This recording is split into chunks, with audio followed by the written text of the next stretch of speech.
এবার আমরা জানব যে কুরবানি কাদের উপর ওয়াজিব কিংবা কুরবানি ওয়াজিব হওয়ার জন্য কি কি শর্ত রয়েছে। কুরবানি ওয়াজিব হওয়ার জন্য 1 নম্বর শর্ত হলো ব্যক্তিকে মুসলিম হওয়া। কোনো অমুসলিমের উপর, কাফের মুশরিকের উপর কুরবানি ওয়াজিব নয়। 2 নম্বর, ব্যক্তিকে স্বাধীন হওয়া। কোনো গোলামের উপর, দাসদাসীর উপর কুরবানি ওয়াজিব নয়।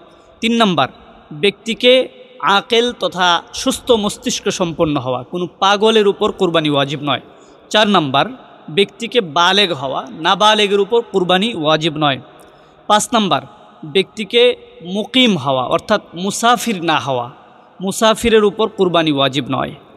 6 নম্বর, ব্যক্তিকে মালদার হওয়া অর্থাৎ ব্যক্তির কাছে তার নিত্য প্রয়োজনীয় জীবন চলার জন্য যা প্রয়োজন এর অতিরিক্ত এই কুরবানির যে দিনগুলো রয়েছে 10 জিলহজ, 11 জিলহজ, 12 জিলহজ সূর্যাস্তের আগ পর্যন্ত, এই সময়ের মধ্যে তার কাছে যদি তার দৈনন্দিন চলার জন্য যা প্রয়োজন তার অতিরিক্ত 52.5 ভরি রূপা বা 7.5 ভরি স্বর্ণ, যদি ডাইরেক্ট 52.5 ভরি রূপা বা 7.5 ভরি স্বর্ণ থাকে তাহলেও, অথবা যদি এর সমমূল্যের সম্পদ যদি তার কাছে থাকে তখন তার উপর কুরবানি ওয়াজিব। তাহলে আমরা কি বুঝলাম?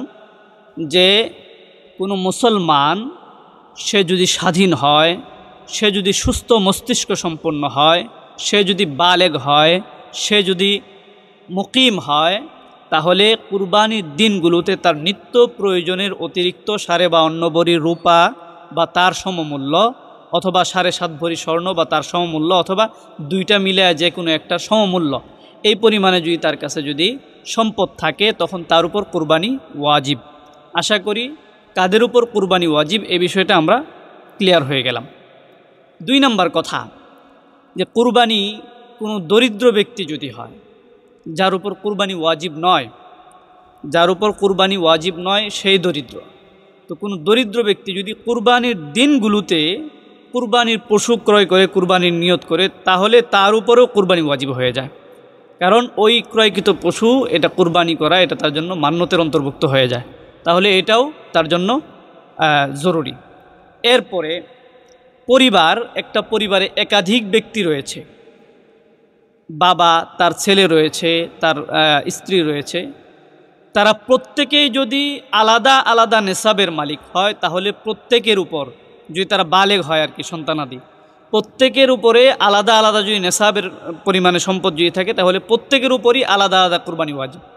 এক্ষেত্রে যদি ঘরের একজন কুরবানি করে আর বাকিরা করল না, তাহলে ওই যারা করল না তারা ওয়াজিব তরকের গুনাহগার হবে। তাহলে যাদের উপরেই, মানে মূল কথা, যার উপরেই এই প্রথম যেই আমরা শর্ত বললাম এটা পাওয়া যাবে, তার উপরেই কুরবানি ওয়াজিব। আশা করি এই বিষয়টা আপনারা বুঝতে পেরেছেন। আল্লাহ তাআলা আমাদেরকে বুঝে আমল করার তৌফিক দান করুক।